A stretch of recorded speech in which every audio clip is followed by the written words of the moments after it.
progressive or deconstructionists, but then it also includes trusted pastors, Bible teachers who defend and instruct about the historic Christian faith. And this film will help you to prepare for conversations that inevitably you'll have with people you care about, maybe loved ones who are not walking with the Lord or who are struggling with doubts. But it's a helpful resource also if you want to watch it with loved ones struggling with their faith. It's going to point them to Jesus.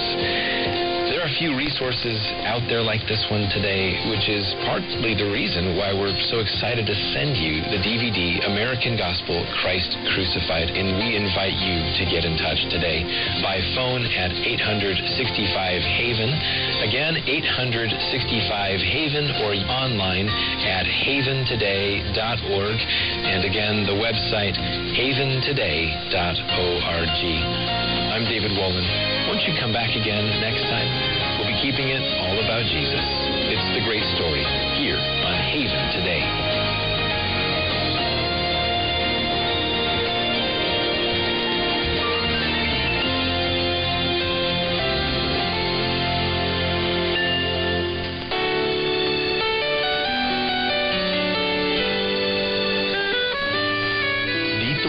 Tapos ang pagsasahimpapawid ng 702 DZAS, Agapay ng Sambayanan. Ang himpilang ito na hindi komersyal ay pag-aari at pinamamahalaan ng Far East Broadcasting Company Philippines. Ang DZAS ay may lisensya mula sa National Telecommunications Commission na may bilang BSD-0795-2017. Nagsasahimpapawid ang DZAS araw-araw sa lakas na 50 kilowatts sa 702 kHz sa AM band mula alas 4:35 ng umaga hanggang alas 12 ng hating gabi. Ang mga studio nito ay nasa One Corporate Center, 46th floor, Doña Julia Vargas Avenue, corner Meralco Avenue, Ortigas Center, Pasig City.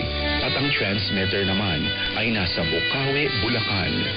Ang 702 DZAS ay nasa ilalim ng pangangalagang teknikal ng mga FEBC personnel na lisensyado ng National Telecommunications Commission at ng Professional Regulation Commission. Electronics and Communications Engineer Joaquin Aliga Jr., ECE number 0011597 at First Class Radio Operators. Elizalde Aramay, NTC number 17-1PNCR-268486. Eduardo Balyad, NTC number 97-1-PHN-19888. Rafael Barduquillo, NTC number 14-1PNCR-26670. George Cristobal, NTC number 16-1PNCR-26841. Raimundo Cristobal, NTC number 01-PHN-23193. At JVC Tabwa, NTC number 15-1PNCR-26813. Maraming salamat sa pakikinig. Ito ang 702 DZAS, Agapay ng Sambayanan. Mga kababayan, ang pambansang awit ng Republika ng Pilipinas.